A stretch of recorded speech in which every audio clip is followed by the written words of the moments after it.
Hello students মই আৰিফুল হক আৰু মই আজিৰ পৰা আৰম্ভ কৰিবলৈ গৈ আছো দশমমান শ্ৰেণীৰ বিজ্ঞানৰ প্ৰথম চেপ্টাৰ য'ত আছে ৰাসায়নিক বিক্ৰিয়া আৰু সমীকৰণ।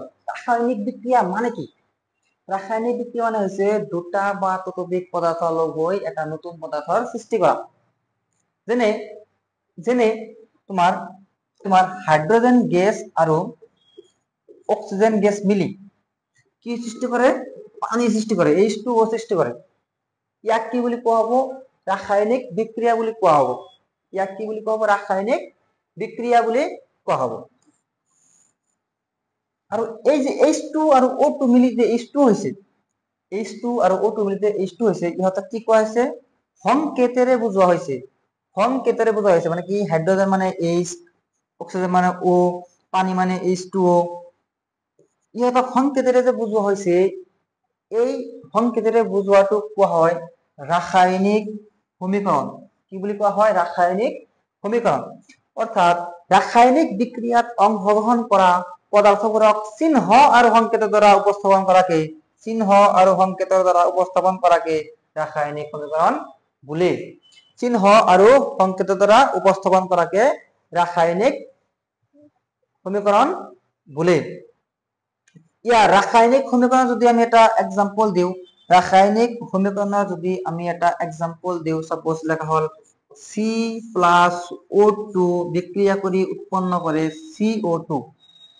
কাৰ্বন আৰু অক্সিজেনৰ অণু লগ হৈ কি কৰে? CO2 কাৰ্বন ডাই অক্সাইড গঠন কৰে। ইয়াকে কি বুলি কোৱা হয়? ইয়াকে কোৱা হয় ৰাসায়নিক সমীকৰণ। আৰু তোমাৰ এটা বিক্ৰিয়াত এই কাৰ চিহ্নডালে কি বোঝায়? এই এটা বিক্ৰিয়া কাৰ চিহ্নডালে বোঝায় যে এই পদাৰ্থটো উৎপত্তি হৈছে আৰু এই পদাৰ্থটো কি হৈছে? লগ হৈ, এই পদাৰ্থটো লগ হৈ এই পদাৰ্থটো উৎপত্তি হৈছে।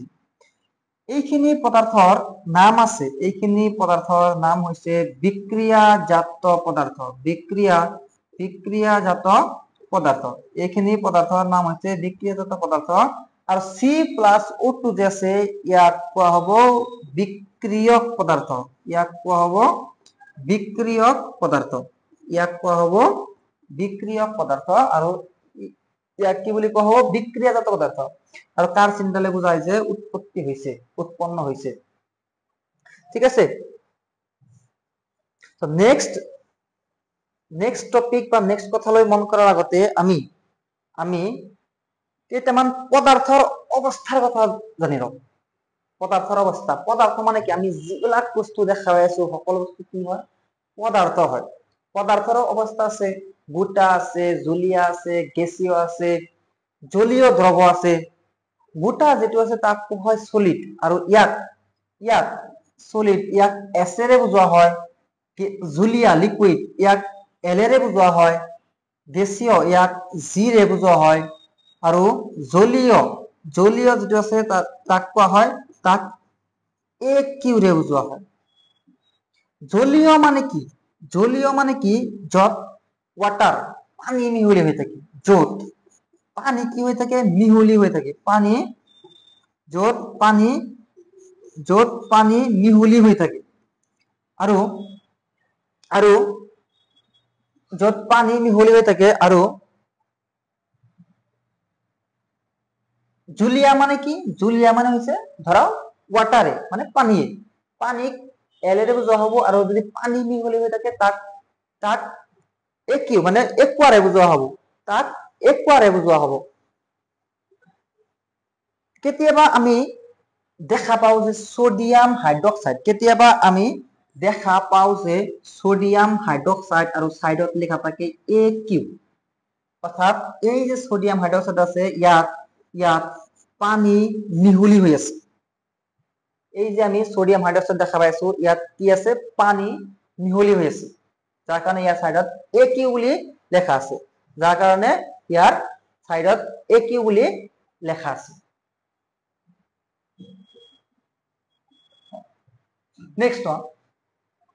নেক্সট আহে বহুত ইম্পৰ্টেন্ট, সন্তুলিত ৰাসায়নিক সমীকৰণ। আৰ পৰীক্ষাৰ দুটা কোশ্চেন আহে যে তলৰ সমীকৰণবোৰ সন্তুলন কৰা। বিক্ৰিয়া দি আছে তাতে সন্তুলন কৰিব লাগে। তাৰ আগতে আমি পঢ়ি লওঁ যে সন্তুলন ৰাসায়নিক সমীকৰণ। মানে কি ধৰা হল একদম সিম্পল যদি মই এক্সাম্পল লিখো C+O2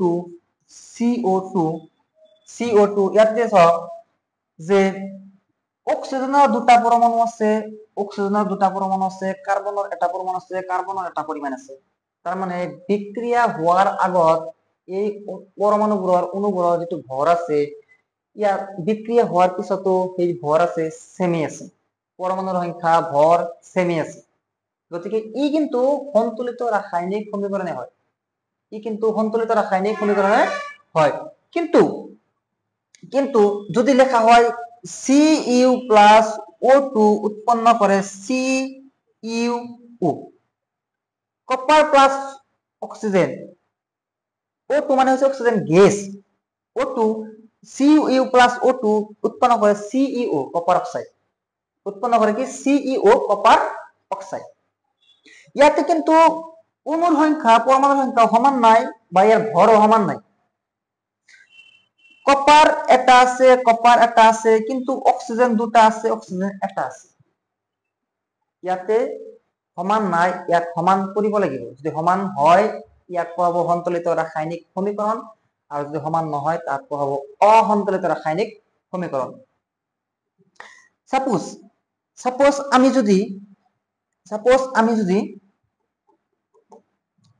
আমি যদি Cu+O2 CuO আছে ইয়াতে কপার এটা আছে ঠিক আছে কিন্তু অক্সিজেন দুটা আছে অক্সিজেন এটা আছে ইয়াতে দুই পৰিবৰ কাৰণে ইয়াতে দুই দিব লাগিব এতিয়া সব কপাৰৰ দুটা হল অক্সিজেনৰ দুটা হল কিন্তু কপাৰ ইয়াতে কিন্তু এটা আছে যাৰ কাৰণে ইয়াতেও 2 এটা দিব লাগিব কপাৰ দুটা অক্সিজেন দুটা কপাৰ দুটা অক্সিজেন দুটা এই ইয়াক কোৱা হ'ব সন্তুলিত ৰাসায়নিক সমীকৰণ ঠিক আছে সো আমি যদি বিজ্ঞানৰ ভাষাত চাও এটা ৰাসায়নিক বিক্ৰিয়াৰ সমীকৰণৰ আগৰ আৰু পাছত প্ৰতিটো মৌলৰ পৰমাণুৰ সংখ্যা বা মুঠ ভৰৰ পৰিমাণ একে থাকে সংখ্যা বা মুঠ ভৰৰ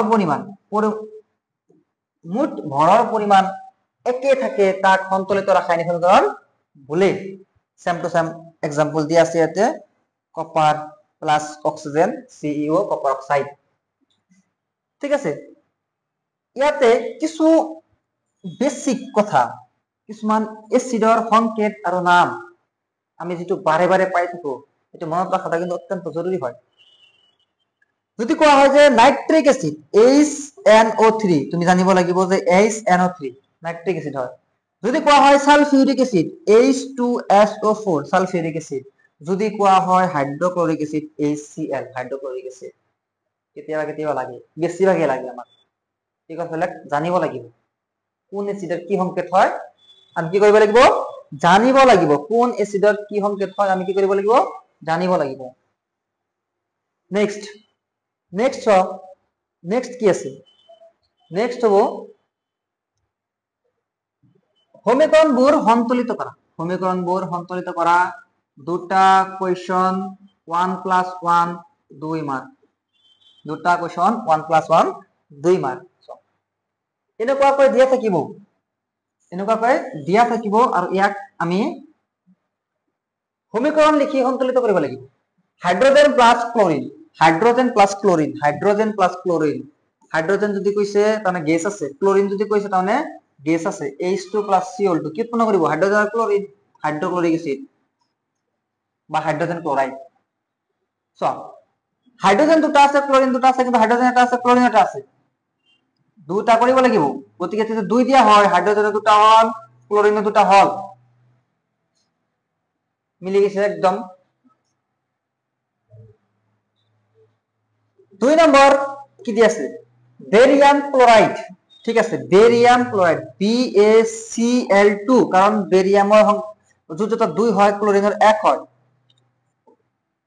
আৰু এই সংকেতবোৰ কেনেকৈ লিখে ক্লাস 9ত ধুনিয়াকে দিয়া আছে এইবিলাক মনত ৰাখিব লাগিব এইবিলাক পঢ়িব লাগিব যদি সংকেত লিখিব নোৱাৰা তেনে হলে কিন্তু কাম নহব barium chloride aluminium sulphate AlSO4 aluminium sulphate, কিন্তু সালফেটের 2 হয় অ্যালুমিনিয়ামের 3 হয়, বিক্রিয়া করে উৎপন্ন করে অ্যালুমিনিয়াম সালফেট, বিক্রিয়া উৎপন্ন করে বেরিয়াম সালফেট। বেরিয়াম আছে SO4 আছে, বেরিয়ামের 2 হয় SO4 এর 2 হয়, গতিকে লেখার প্রয়োজন নাই। আর বাকি কি থাকিব, বেরিয়াম আর সালফেট তো গেছে গেল, বাকি থাকিব ক্লোরিন আর অ্যালুমিনিয়াম। তো AlCl, অ্যালুমিনিয়ামের 3 হয় ক্লোরিনের 1 হয়, গতিকে AlCl3 হবে অ্যালুমিনিয়াম ক্লোরাইড সংকেত। আচ্ছা, এতে যদি আমি এতিয়া কি করব, সন্তুলন করব, যদি আমি সন্তুলন করব কি হবো, যদি আমি সন্তুলন করব যেকোনো একটা যৌগ বাছিল, আমি বেরিয়াম ক্লোরাইড বাছিলিছো। বেরিয়াম কেইটা আছে, বেরিয়াম আছে একটা, বেরিয়াম আছে একটা, ঠিকই আছে। ক্লোরিন আছে দুটা, ক্লোরিন আছে তিনটা, ক্লোরিন আছে কয়টা, তিনটা। গতিকে ইয়াতে কৰিব লাগিব সমান, ইয়াতে সমান কৰিব লাগিলে ইয়াতে দিব লাগিব কিমান, 3 3 দিলে বেরিয়াম 3টা হল, ক্লোরিন 6টা হল। ক্লোরিন 6টা হওয়ার কারণে ইয়াতে 2 দিব লাগবে, 2 3 গুণ 6। কিন্তু সব ক্লোরিন 6টা হইছে, বাট অ্যালুমিনিয়াম তো 2টা হইছে না। ইয়াতে অ্যালুমিনিয়াম কেইটা আছে, অলরেডি 2টাই আছে। অ্যালুমিনিয়াম কেইটা আছে, 2টাই আছে। গতিকে ইমান কষ্ট করব নালাগে, ঠিকই আছে। এতিয়া নেক্সট ওয়ান, অ্যালুমিনিয়াম 2টা, ইফালে অ্যালুমিনিয়াম 2টা, সালফেট 3টা, সালফেট কিন্তু একটা, গতিকে এত দিব লাগবে কি 3, 3টা সালফেট হল, কিন্তু বেরিয়াম তো 3টা হল। আর ইয়াতে সব বেরিয়াম অলরেডি 3টা আছে, বেরিয়াম অলরেডি 3টা আছে, গতিকে সন্তুলিত হয়ে গেল। লাস্ট নম্বরটা কি আছে, লাস্ট নম্বরটা তোমার আছে যে সোডিয়াম প্লাস পানি। লাস্ট আছে সোডিয়াম প্লাস পানি। সোডিয়াম মানে কি হয়, সোডিয়াম ধাতু Na, সোডিয়াম প্লাস পানি H2O, পানি বিক্রিয়া করে উৎপন্ন করে সোডিয়াম হাইড্রোক্সাইড।